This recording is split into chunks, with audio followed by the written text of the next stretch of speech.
di bawah kepimpinan Datuk Seri Shafie Afdal, dia mengambil pendekatan yang lebih lantang, iaitu sebagai pembangkang, dia sebagai pembangkang atau warisan itu sebagai pembangkang. Mereka kata kerajaan JRS tak cukup tegas. Walaupun tidak cukup tegas apa yang diperkatakan oleh Datuk Shafie Afdal, akan tetapi beberapa perkara itu telah didapatkan.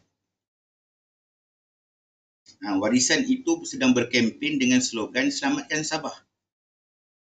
Sedangkan JRS telah melakukan pelaksanaan, Sabah itu sedang dalam proses untuk diselamatkan. Seolah-olah apa yang dikatakan oleh warisan itu seolah-olah hak negeri sedang diancam dan perlukan pembela yang lebih berani, sedangkan apa yang tidak ada sedang dilaksanakan oleh kerajaan persekutuan pada ketika ini. So dilihat lebih nampaknya kekuatan itu kepada warisan. Sebab apa? Mereka mampu membangkitkan sentimen rakyat seperti apa yang berlaku di Pantai Timur. Akan tetapi ia akan menjadi satu kerumitan sebab apa? Dia baru nak mentadbir. Dia pun baru nak mengambil tahu apakah senario-senario yang perlu mereka timbangkan untuk mereka membawa perbincangan bersama dengan kerajaan persekutuan. Mungkin dia akan mengambil satu lagi tempoh yang lebih panjang. Mungkin akan mengambil setahun, akan mengambil 2 tahun. Itu yang akan telah memberikan satu kerugian kepada rakyat Sabah sendirilah. Sebab apa? Melalui kerajaan JRS itu sendiri, dia telah melakukan perbincangan itu bersama dengan kerajaan persekutuan. Macam mana pula dengan BN dan PH? Saya tetap optimis dengan BN dan PH. Mereka masih lagi satu gabungan yang bersama. Sama ada pilih BN ataupun PH adalah tetap akan mengembalikan semula kepada kerajaan perpaduan. Maka jangan lupa pilihlah Barisan Nasional ataupun Pakatan Harapan bagi semua pengundi-pengundi di Sabah untuk PRN Sabah kali ini. Kerana apa? Sudah pasti anda akan dapat apa yang anda mahukan.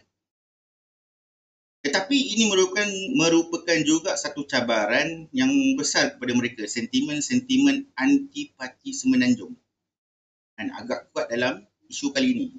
Walaupun sebenarnya Parti-Parti Semenanjung itu sendirilah yang telah memberikan 13 perkara daripada 29 perkara kepada rakyat Sabah. Mungkin rakyat Sabah mahu lebih panjang, dia mahu lebih cepat.